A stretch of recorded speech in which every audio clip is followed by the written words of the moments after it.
Vamos ao momento da palavra, queridos. Essa semana, eu fui surpreendido, eu não sei se você também, né? Mas eu fui surpreendido por um círculozinho brilhante no meu WhatsApp. Alguém passou por... né? Eu olhei para aquele negócio e falei assim, o que é isso? Não, porque esse negócio, assim, que ele fica escutando o que a gente conversa, eu não tenho dúvida.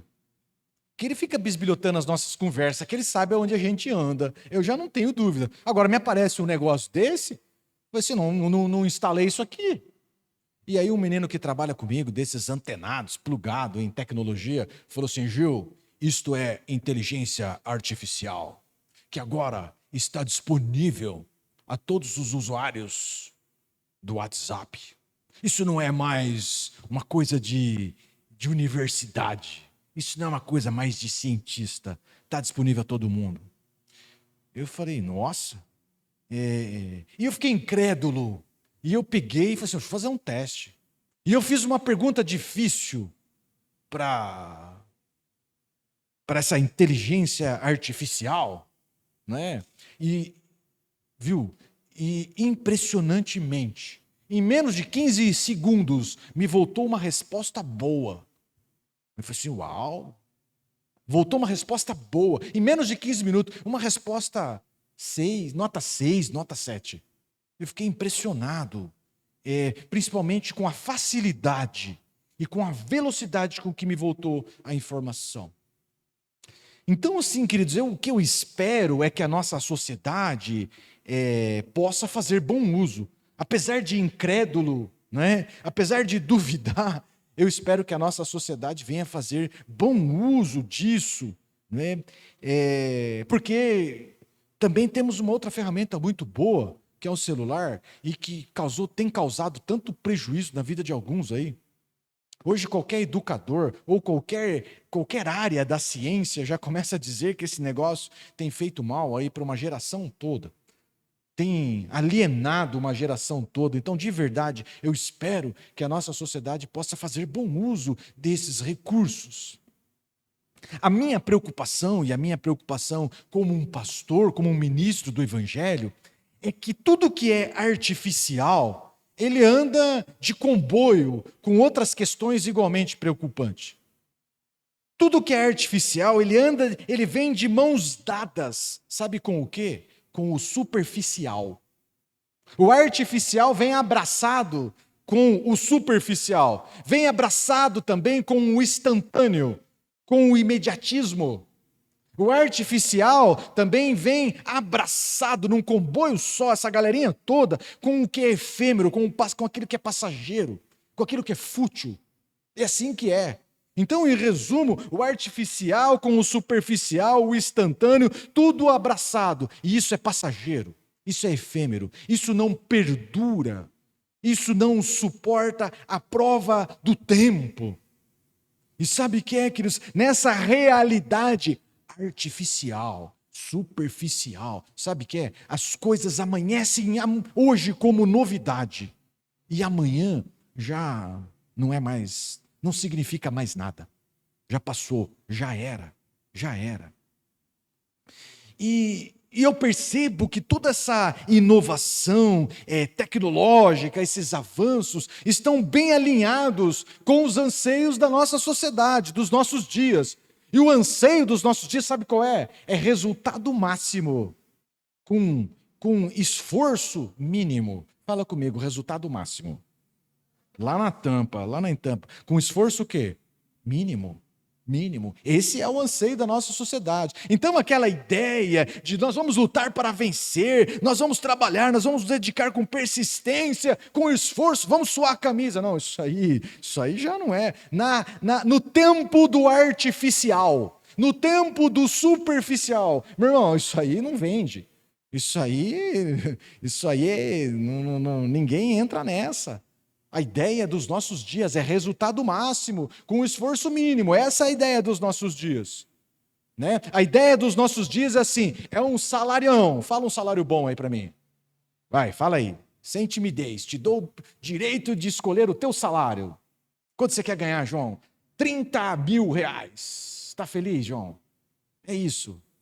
Um tempo de resultado máximo e esforço mínimo. Então é assim, queridos, todo mundo quer ganhar R$ 30.000, né? Mas de preferência, sem ter que ter um currículo robusto, sem ter que dispor de uma boa formação. Outra, todo mundo quer ganhar os R$ 30.000, mas não me venha com dor de cabeça, com grandes responsabilidades. Né? Todo mundo quer ganhar um salário de R$ 30.000, mas assim, vamos trabalhar leve, só 4 dias na semana, vamos encurtar a semana. Né? Vamos ser uma empresa mente aberta. Né? Vamos trabalhar apenas 4 dias da semana. Quantas horas? Por quantas horas, João? 6 horas. Tá bom? 6 horas. É isso que a nossa sociedade quer, meu irmão. Resultado máximo, esforço mínimo. Sabe, todo mundo quer perder 10 quilos. Quantos querem perder 10 quilos? Né? Quantos querem ter um abdômen tanquinho? Né? Quantos querem ter assim a galera chama de shape, um shape sinistro, um shape rasgado, musculoso, sem dieta, sem esforço? Sem esforço.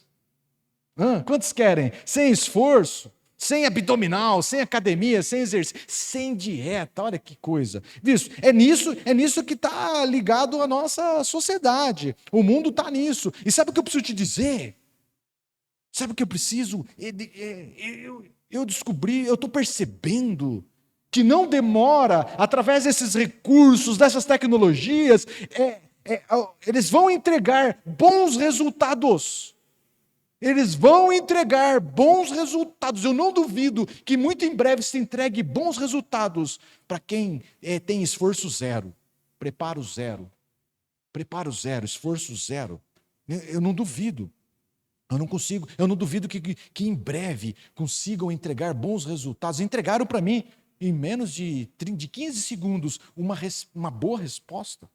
Eu não duvido, queridos, que através desses mecanismos tecnológicos consiga muito em breve entregar bons resultados com esforço mínimo, com esforço zero, preparo zero, dedicação zero. E essa é a tendência. Isso é o que parece que vai nessa direção esse mundo. Agora, o que eu preciso dizer para você, que com Deus nunca foi assim e nunca será assim. Eu preciso dizer que com Deus, você pode pegar a história de qualquer personagem bíblico, o que fica claro para nós é que Deus sempre, fala comigo sempre, mas fala forte, fala igual crente, sempre, Deus sempre prova a quem Ele vai promover. Deus sempre prova os seus. Existe uma prova. Vira para o irmão do teu lado e fala assim, tem uma prova para você. Tem uma prova para você. É assim que Deus trabalha. É assim que Deus trabalha. Em Deus, no plano de Deus, ninguém nasce grande. No plano de Deus, todos vivem um processo no qual vamos sendo conduzidos em crescimento. Eu costumo dizer, os irmãos já me escutam bastante, alguns já estão cansados de ouvir, né, que esses processos em Deus são 3D. Difícil, demorado e doloroso. É assim que Deus trabalha. É difícil, é demorado, é doloroso, porém é transformador. Transforma permanentemente. Permanentemente, definitivamente. Não é algo transitório, não é algo superficial, não é algo passageiro, não é uma fumacinha, não é uma empolgação de final de semana, não. Os processos de Deus nos transformam genuinamente. Saímos do lado, quem se sujeita aos processos de Deus, sai do lado de lá vencedor, sai do lado de lá num outro nível, sai do lado de lá vivendo o novo de Deus. Então, queridos, nós estamos aí numa série de pregações na igreja. Essa pregação está incluída nisso, que é escrevendo uma nova história. Esse é o tema dessa série de pregações, escrevendo uma nova história, vivendo o novo de Deus. Eu preciso dizer a vocês que para viver o novo de Deus, nós precisamos aceitar as provas de Deus. Amém? Quantos querem viver o novo do Senhor? Amém? nós temos um amém sonoro, mas eu preciso te dizer que existe uma prova. Nós precisamos nos inscrever na prova. Quer ser aprovado, quer viver o novo do Senhor, quer escrever uma nova história, nós precisamos nos inscrever na prova. Nós precisamos ir lá e fazer a prova e precisamos ser aprovados. Com Deus é assim. Com Deus é assim. Com Deus sempre foi assim. E até onde sei, mediante a palavra, Deus não muda. Não está no plano de Deus mudar, só porque a nossa sociedade vem mudando e se tornando superficial, artificial, imediatista, volúvel, sensível, delicada, frágil. Deus não vai mudar. Deus não vai mudar. Deus não vai mudar. Então, queridos, eu poderia, para embasar a mensagem nessa noite, eu poderia recorrer a vários personagens bíblicos. Você pode escolher qualquer um e você vai se deparar com estes processos de Deus na vida de qualquer um. Então eu poderia escolher Moisés, eu poderia escolher Abraão, eu poderia escolher Davi, Jesus, Paulo, qualquer um. Vou escolher um que a gente já há muito tempo não fala, que é José. Fala aí, José. José. José é o filho caçula de Jacó. O filho queridinho de Jacó. Fala assim comigo, queridinho. Mas fala assim com uma raivinha, assim, queridinho. Queridinho de Jacó. Por incrível que pareça, Jacó adota um costume terrível do seu pai e do seu avô. Seu pai Isaac e do seu avô Abraão. Abraão tinha 2 filhos, Isaac e Ismael, mas gostava mais de Isaac. Sabe, queridos, esse costume terrível de ter um predileto. Bom, Isaac agora tem família, e Isaac tem 2 filhos, Esaú e Jacó. E Isaac gostava mais de quem? De Esaú. Esse é caçador, esse é valente. Entende? E agora Jacó vai constituir família, é pai de muitos filhos, e ama mais José do que os outros 10 filhos. Isso é terrível, isso é terrível, isso é perturbador, isso adoece a família. E então nós vamos para a leitura do nosso primeiro texto.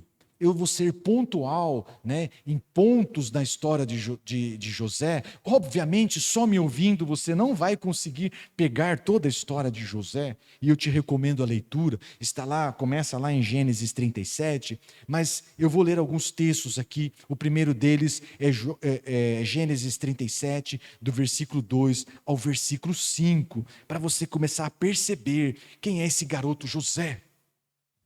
Este é o registro dos descendentes de Jacó. Quando José tinha quantos anos? 17. Pastoreava os rebanhos com os seus irmãos, os filhos de Bila e os filhos de Zilpa, mulheres de seu pai. E contava ao pai a má fama deles. Como é que a gente chama isso? X9? Dedo duro? Boca mole? O cara era um boca mole, meu irmão. Israel, o novo nome de Jacó, Israel, amava José mais do que a qualquer outro filho, porque lhe havia nascido na sua velhice. Por isso, fez para ele uma túnica toda ornamentada. Quando seus irmãos viram que o pai o amava mais do que a qualquer outro filho, odiaram-no e não conseguiam falar com ele amigavelmente. Certa vez, José teve um sonho, e quando contou aos seus irmãos, eles passaram o quê? A odiá-lo ainda mais. A odiá-lo ainda mais. Então, queridos, imagina a cena, nos nossos materiais infantis, sempre que se recorre à história de José, mostra assim, os irmãos de José, tudo com uma roupinha surrada, uma roupinhazinha marronzinha assim, meio surrada, meio suja, uma roupinha de pastor, sabe? Pastor de ovelha, pastor do campo, e aparece no meio deles José. Não é? A grande maioria dos livrinhos, José está com uma capinha bem grande, e essa capinha é para as crianças pintarem. Colorido, todo exuberante, todo bonitão. né? Então esse é José, um garotão, né? Um garotão de 17 anos, queridinho do papai, com uma casaca de marca, toda ostentação. Então vislumbre aí, né? Vai enxergando o queridinho do papai, dedo duro, de roupinha bacana, cheio de sonho, com uma mania de grandeza. Esse era José. E a verdade é que os irmãos dele não suportavam. Esse menino devia ser insuportável mesmo. E os irmãos não o suportavam. No entanto, o Senhor depositou em José um grande propósito. José carregava um grande plano de Deus. José carregava uma grande expectativa de Deus. No entanto, meu irmão, dá uma pausa aqui na história. No momento, até aqui na história, nós temos um garotão bonitão de 17 anos, mimado pelo seu pai, que carrega um grande plano de Deus. Mas, por enquanto, ele é só uma promessa. É só uma expectativa. Se ele vai viver ou não o plano que Deus tem para ele, vai depender de como ele vai encarar as provas que Deus há de colocar no caminho dele.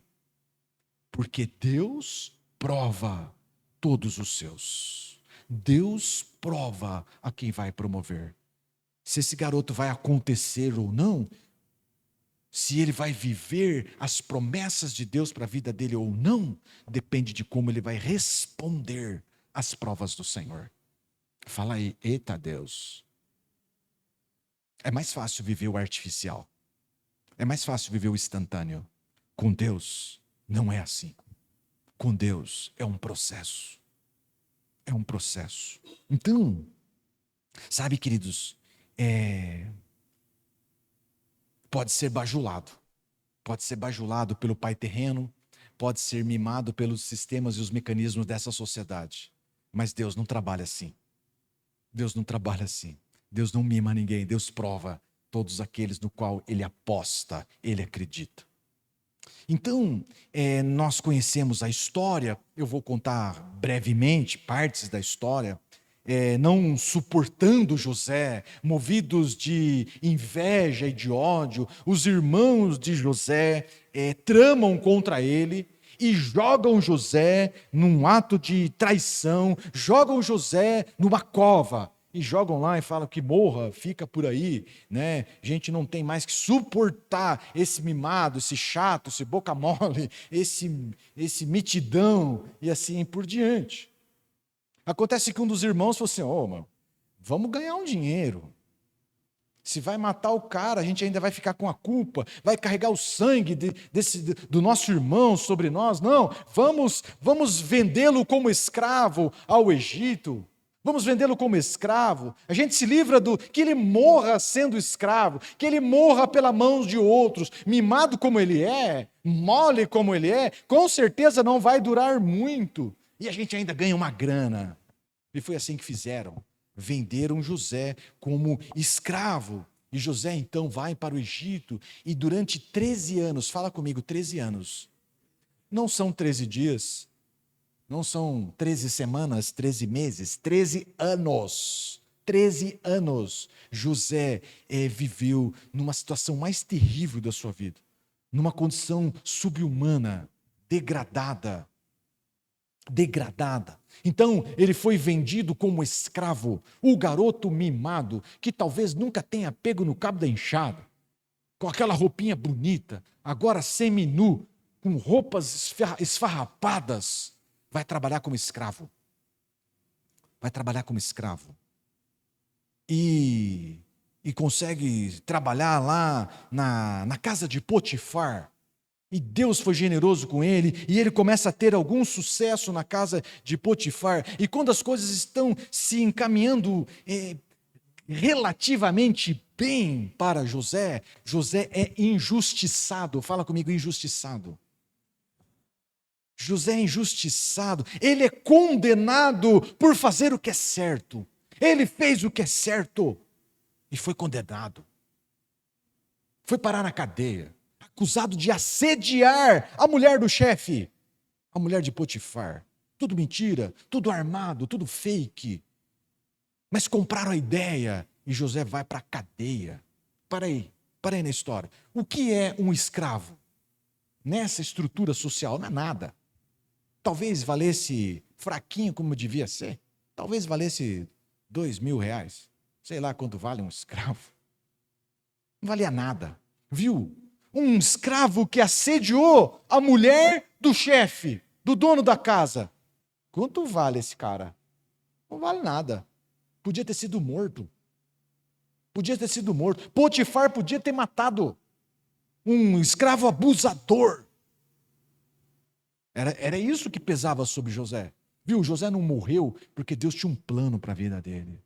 Mas a morte rondou José, eu não tenho dúvida disso. E foi enviado para uma cadeia. Para qual cadeia você mandaria? Alguém que ousou assediar a sua esposa. Fala aí. Não fala nada, fica quieto. Não vai ser uma cadeia boa, não é não? Pois é, foi para essa mesmo que José foi enviado. Foi para essa mesmo. E lá ele foi abandonado, esquecido. Então, querido, sabe o que, lendo a história, eu quero te encorajar a fazer isso. Sabe o que é impressionante na história de José? Que você não encontra, em momento algum na história de José, um lamento, uma murmuração, uma reclamação, um discurso de lamúria, de vitimismo, não vê? Oh Deus, onde o Senhor está? Senhor, eu faço o que é certo e as coisas desgraçam diante de mim. Senhor, não vejo isso, amado. Eu não vejo essa lamúria, eu não vejo, por que, Senhor, comigo, justamente comigo? Eu não vejo isso. Nada disso acontece. O que a gente vê é uma atitude muito nobre. E eu queria ler um texto com você, que é o Gênesis 39, do versículo 2 ao versículo 4. Os irmãos o venderam como escravo e agora ele está trabalhando na casa de Potifar. Vamos analisar a atitude de José diante da desgraça, diante das catástrofes que aconteciam na vida dele. Olha isso aqui. O Senhor estava com José, de modo que ele foi um homem próspero na casa do seu senhor egípcio. Este percebeu que o Senhor estava com José e o que o fazia prosperar em tudo o que ele realizava. O Senhor de José se agradou dele e José lhe serviu. Potifar o encarregou da sua casa e lhe confiou todas as suas posses. Queridos, diante do caos, diante da sujeição à escravidão, sabe qual foi a resposta de José? Sabe qual foi a atitude de José?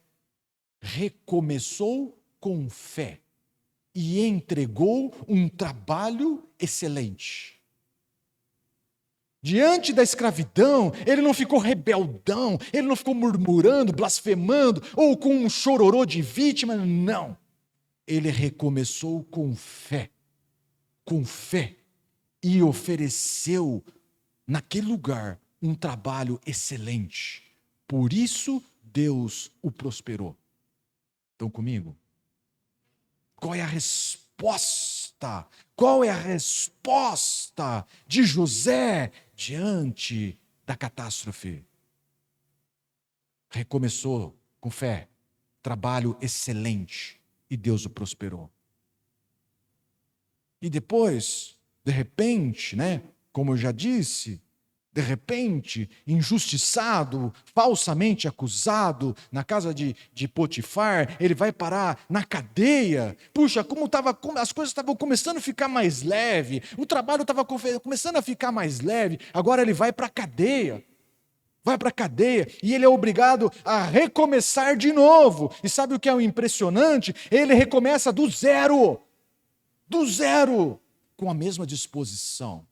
Com reclamação zero, vitimismo zero, chororô zero. E em Gênesis 39, 22 e 23, fala desse recomeço na cadeia. Por isso, o carcereiro o entregou de todos os que estavam, o encarregou de todos os que estavam na prisão, e José se tornou responsável por tudo o que lá sucedia. O carcereiro não se preocupava com nada do que estava a cargo de José, porque o Senhor estava com José e o fazia prosperar em tudo o que ele realizava. José, de novo, recomeça com fé, trabalho excelente. E qual é a resposta? Deus o fez prosperar. Deus o fez prosperar. Então, queridos, aqui percebemos uma coisa muito importante. José não se rebela aos processos de Deus. José se mostra profundamente submisso aos processos de Deus, por mais doloroso que fosse. José encara a prova. Fala para o teu irmão aí, encara a prova. Sangue nos olhos, encara a prova. Com fé, trabalho excelente. Com fé e trabalho excelente. Aqui está o diferencial, meu irmão. Aqui tem um grande ensino para nós. Talvez você carregue uma grande promessa do Senhor. Talvez o Senhor tenha depositado na tua vida, e com certeza Deus tem depositado na tua vida grandes expectativas, grandes promessas. Você talvez carregue grandes profecias sobre a tua vida. Eu preciso te dizer, para isso sair de um campo da promessa, de um campo da expectativa, e se realizar, e se transformar numa realidade em Deus, para sairmos de uma condição de alguém de grande potencial, para ser alguém que está vivendo um propósito em Deus, para viver isso, o primeiro passo para viver isso, sabe qual é? É aceitar os processos do Senhor. É aceitar os processos do Senhor. É encarar a prova. E ser aprovado. Para deixar de ser apenas uma pessoa em potencial, apenas um talentoso, apenas alguém com um grande chamado. Para deixar e se transformar em alguém que de fato vive o novo de Deus, que de fato vive o propósito de Deus. Para fazer essa transição, a primeira coisa que precisamos fazer, sabe o que é? É aceitar os processos de Deus. Falar para o irmão de novo, encara a prova. O tempo de prova, lembra da tua escola? O tempo de prova. Num tempo de prova, o professor não está para ensinar, ele está para provar. Ele está para analisar as nossas respostas. Eu tinha um amigo, lá vem um testemunho. Fala para o irmão aí, lá vem um testemunho. Eu tinha um amigo, um grande malandro. E no meio da prova, estava na faculdade, no meio da prova ele fazia uma pergunta: ô professor, eu não estou entendendo a pergunta. E alguns professores ingênuos se colocavam a explicar a pergunta.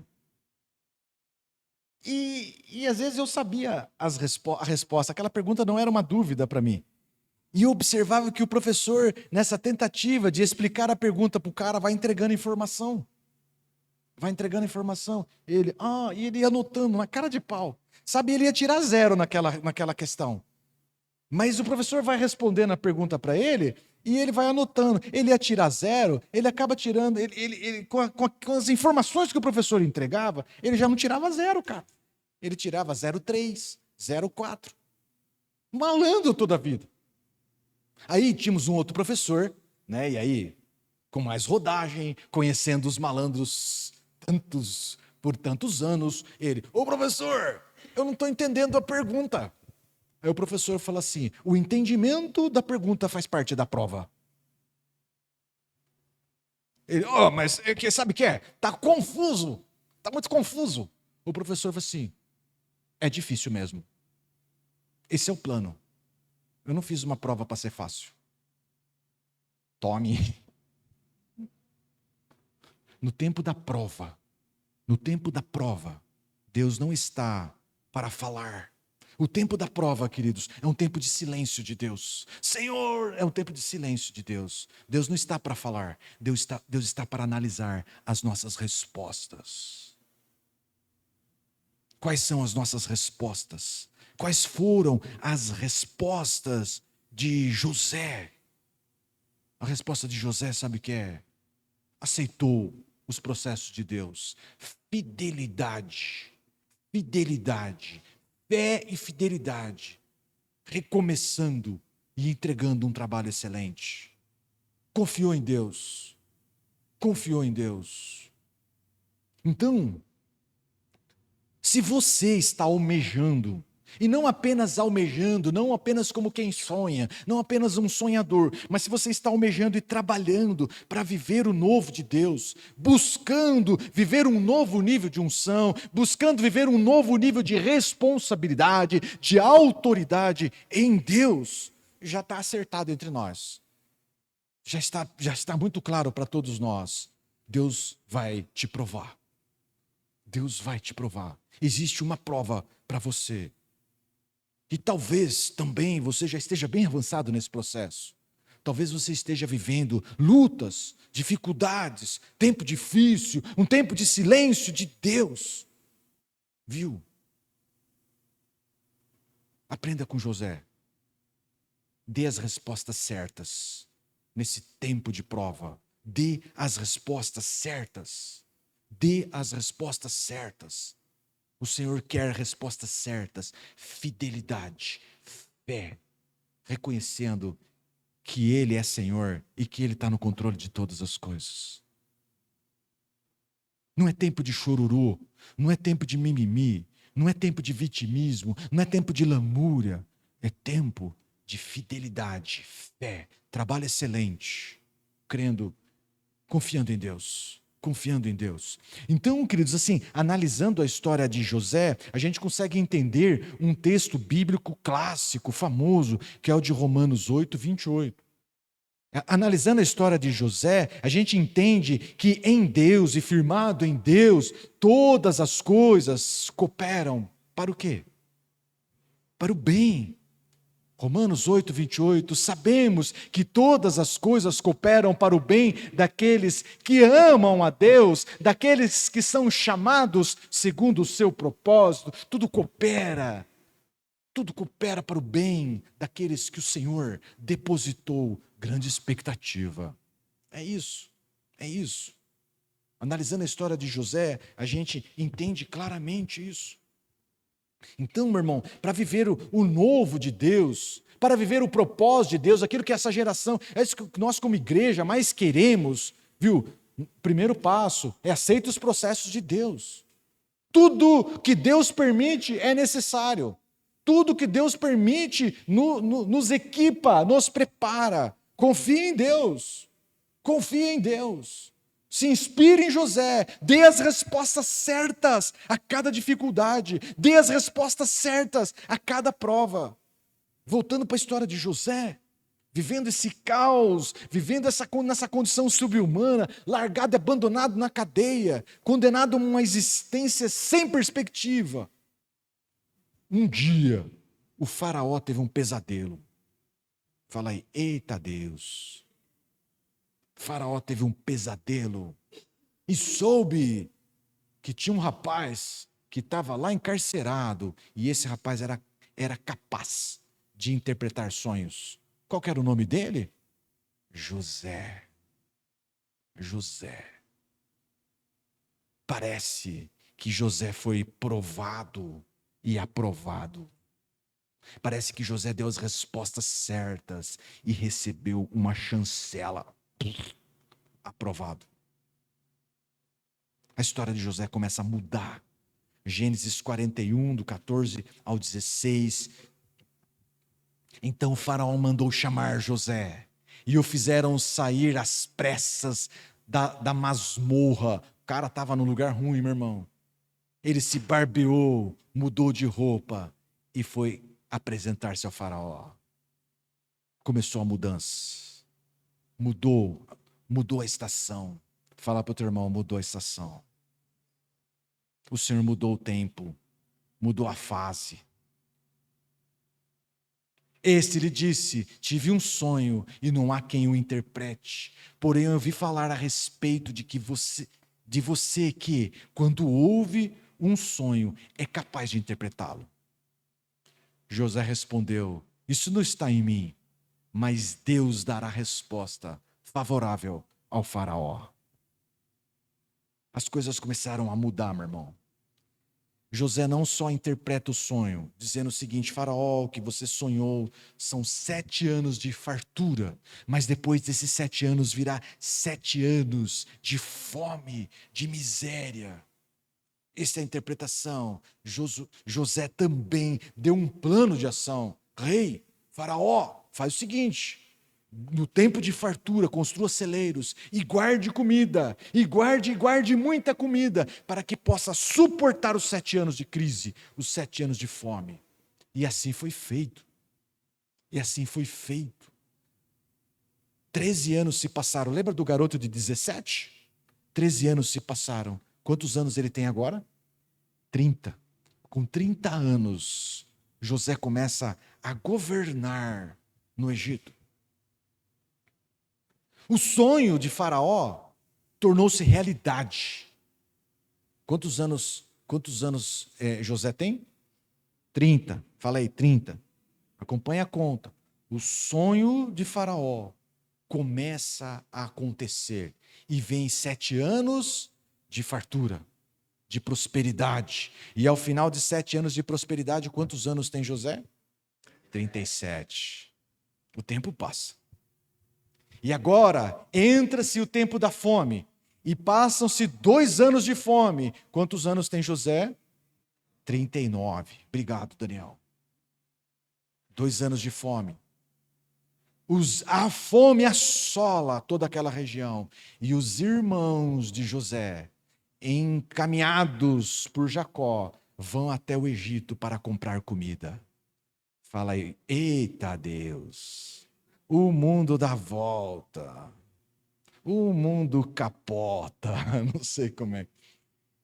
E os irmãos, os traíras, agora vão até José para comprar comida. Implorar por comida. José podia vender como podia não vender. E agora os irmãos, 22 anos depois, se deparam com José. O texto, Gênesis 42, o versículo 8, nos fala deste encontro. Leia a história toda, é muito mais rico do que eu digo aqui. José, aconteceu o quê? Reconheceu os seus irmãos, mas eles o quê? Não o reconheceram. 22 anos depois, José bate os olhos nos seus irmãos e fala: são os caras. São os caras. 22 anos depois, José bate o olho e reconhece seus irmãos. Sabe por quê? Sabe por quê? Porque nada mudou neles. 22 anos. Continuaram vivendo como sempre viveram. Nada mudou na vida deles. Transformação zero. Mudança zero. Crescimento zero. Maturidade zero. Zero. Passaram 22 anos vivendo como sempre viveram. Nada mudou. Nada mudou. Sabe, queridos, uma pausa na história de José. Algumas pessoas dos nossos relacionamentos, dos nossos convívios, elas não encaram as provas de Deus. Elas não encaram os processos de Deus. Elas são reprovadas, sucessivamente reprovadas. Não aceitam os processos de Deus e são sucessivamente reprovadas. Passam anos, passa uma vida toda fazendo a mesma coisa, com os mesmos costumes. E aí elas estão longe de você e há 10 anos você não encontra com essas pessoas. E quando você encontra com elas, bastam 10 minutos para você perceber que elas não mudaram em absolutamente nada. Elas continuam exatamente as mesmas, fazendo as mesmas coisas. Murmurando, amaldiçoando, fofocando, criticando, invejando, sonhando. As mesmas coisas, sempre as mesmas coisas. não experimentam mudança, não experimentam transformação, não experimentam prosperidade, não experimentam crescimento, nada muda. Nada muda, nunca avançam. Basta 10 minutos e a sua conclusão.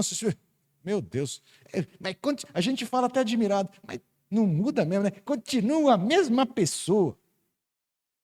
Sabe por quê? Porque não vive os processos de Deus, não desfruta de crescimento, não avança. E sabe o que acontece com esses, queridos? Acabam surpreendidos pelas crises da vida. É exatamente o que aconteceu com os irmãos de José. Agora estão assolados pela fome, implorando por um favor. José os reconheceu porque eles não mudaram. Agora eles não reconheceram José. Por quê? Porque José mudou. Algo mudou em José. Algo foi transformado em José, que ele agora não é reconhecido pelos seus irmãos. Desde o dia em que eles desistiram de matá-lo no posto e o vendeu, José viveu os processos, as provas de Deus e foi aprovado. José foi foi vendido como escravo, foi injustiçado, foi jogado na cadeia, foi abandonado na cadeia e depois foi chamado para interpretar o sonho do rei e aproveitou da oportunidade e agora José é um governador. José passou pelas provas. José foi aprovado, viveu os processos do Senhor. Sabe, queridos, José foi mudado pelas aflições que viveu. Essa é a realidade. Então, os irmãos de José não estavam mais diante de um garoto mimado pelo papai. É essa a imagem que eles tinham. Do garoto mimado, boca mole, né, cheio de sonho, com mania de grandeza. Não, eles não estavam mais diante de um garoto mimado. Eles não estavam mais diante de um sonhador empolgado. Agora eles estão diante de um homem que viveu os processos e que foi transformado de dentro para fora. Eles estão diante de um homem que estava vivendo o propósito de Deus. Eles não estavam diante mais de alguém que era uma promessa, que havia uma grande expectativa. Não, agora eles estão diante de alguém que de fato vive o plano de Deus. É isso. Sabe, queridos, eu descobri que ao ser provado e aprovado, nós saímos do lado de lá transformados. Nós saímos do lado de lá mudados. Quem te viu na estação passada e agora vê você depois de provado e aprovado, não te reconhece. Ele falou assim, rapaz, é ele? Nossa, ele era tímido. Rapaz, agora falando com autoridade, de onde que vem essa autoridade? Eu respondo, vem das lutas, das dificuldades que ele superou e venceu. Nossa, mas era simplesinho, era, né? Na verdade quer dizer assim, era um insignificante. Se tornou um líder forte, um líder excelente. De onde que vem essa sabedoria? Eu respondo. Aceitou os processos de Deus, se inscreveu na prova, se submeteu à prova e foi aprovado.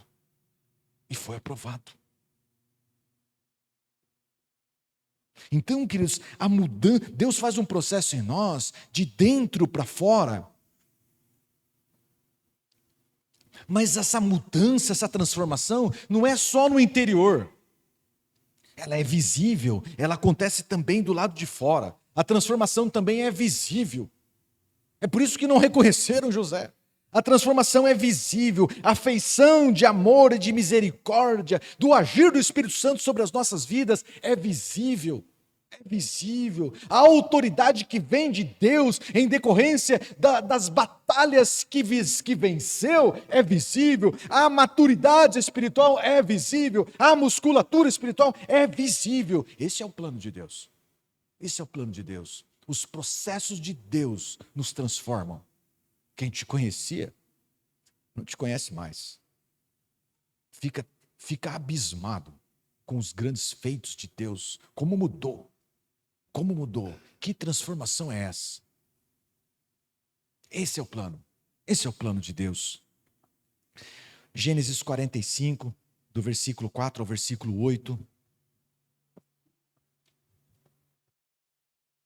É o depoimento de José José encontra com seus irmãos, os irmãos não o reconhecem. Imagina isso, os caras assim, todos assustados. José chama eles, olha isso, por favor, chegue mais perto.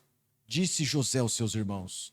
Quando eles se aproximaram, disse-lhes: sou eu, José, o seu irmão, aquele que vocês venderam ao Egito. Imagine a tremedeira que deu nos caras. Imagina o suador que deu nos caras. Vem cá. Lembra de mim? Eu sou José, aquele que vocês venderam. Continua. Agora, não se aflijam, nem se recriminem por terem me vendido para cá, pois foi para salvar vidas que Deus me enviou adiante de vocês. Já houve 2 anos de fome na terra, e nos próximos 5 anos não haverá cultivo nem colheita. Deus, porém, me enviou à frente de vocês para lhes preservar um remanescente nessa terra e para salvar-lhes a vida com grande livramento. Vem cá, eu sou José. Não fica assustadinho, não. Não fica aterrorizado, não. Foi para esse tempo que Deus me preparou. Este era o plano de Deus. Eu vivi os processos de Deus para lhe salvar a vida. Maturidade. Estão diante de um homem que está vivendo o seu propósito. Sabe quem é, queridos? Os irmãos de José, com toda aquela trama, empurraram, foram instrumentos de Deus para empurrar o garoto mimado rumo ao plano de Deus. Os irmãos de José exorcizaram de José o garotinho mimado do papai e o empurraram à maturidade espiritual. O melhor de nós, meu irmão, o melhor de nós é forjado na adversidade, nas lutas, nas dificuldades. Deus não está contra nós. Deus está por nós. Este é o plano. Este é o plano. Deus quer forjar o melhor de nós. Amém? Tem uma prova para você, você vai encarar. Amém? Pastor, fala aí, pastor. Fala. Pastor, como suportar? Pastor, está difícil. Pastor, é luta uma atrás da outra. Pastor, quando as coisas começam a dar certo, aí a coisa desanda. Quando a coisa parece que vai, não vai. Pastor, como suportar? O apóstolo Paulo ensina. É o último texto que eu vou ler com os irmãos. 2 Timóteo 4, do 3 ao 5. O texto começa falando do tempo do artificial, do superficial, do instantâneo, bem apropriado para os nossos dias. Pois chegará o tempo em que não suportarão a sã doutrina. Ao contrário, segundo os seus próprios desejos, juntarão para si mestres que lhes digam o que os seus ouvidos, coçando, desejam ouvir. Eles se recusarão a dar ouvidos à verdade, voltando-se para mitos. Você, porém, fala para o irmão que está do teu lado, você, porém, nesse tempo de futilidade, nesse tempo de artificialidade, de superficial, você, porém, seja moderado em tudo. E o que mais? Suporte os sofrimentos. E o que mais? Faça a obra de um evangelista. E o que mais? Cumpra plenamente o seu ministério. Pastor, como suportar? Suporta. Aguenta firme. Como suportar, pastor? Eu tenho a fórmula. Vira para o irmão que está do teu lado e fala assim: engrossa o couro. Engrossa o couro. Meu irmão, se o chicote do lado de lá não vai aliviar, só sobrou uma alternativa. Qual é? Couro grosso. Porque mimimi não é a saída. O plano de Deus é esse, é nos levar à maturidade. O plano de Deus é esse. Então, engrossa o couro, suporta o sofrimento e cumpra plenamente o seu chamado. Entregue ao Senhor, dê a resposta ao Senhor, tal como José. trabalho excelente. Cumpra o teu chamado. Engrossa o couro. Meu irmão, sabe que é as lutas, as dificuldades, as derrotas, as conquistas, a honra, a desonra, tudo está nos preparando para viver o novo de Deus. Tudo nos equipa, tudo será necessário na fase seguinte. Tudo será necessário. Deus está no controle, esse é o plano dele, é assim que ele trabalha. Esse é o método de Deus para gerar maturidade em nós, musculatura espiritual em nós. Aceite o processo, encare a prova. Deus está conosco, engrossa o couro. Sabe por quê, meu irmão? Porque o novo de Deus está logo ali. O novo de Deus está logo ali. E nós, ao final da prova, precisamos constar na lista dos aprovados. E não daqueles reprovados. Ao final da prova, nós precisamos constar na lista daqueles que foram genuinamente transformados.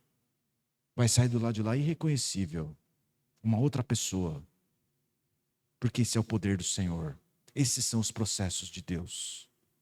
Foi assim com José, é assim com todos aqueles os quais o Senhor deposita uma grande expectativa. O Senhor deposita algo de grande na tua vida. E nós precisamos viver, nós precisamos acontecer, nós precisamos viver a plenitude do Senhor para nós. Amém? Eu queria que você se colocasse em pé.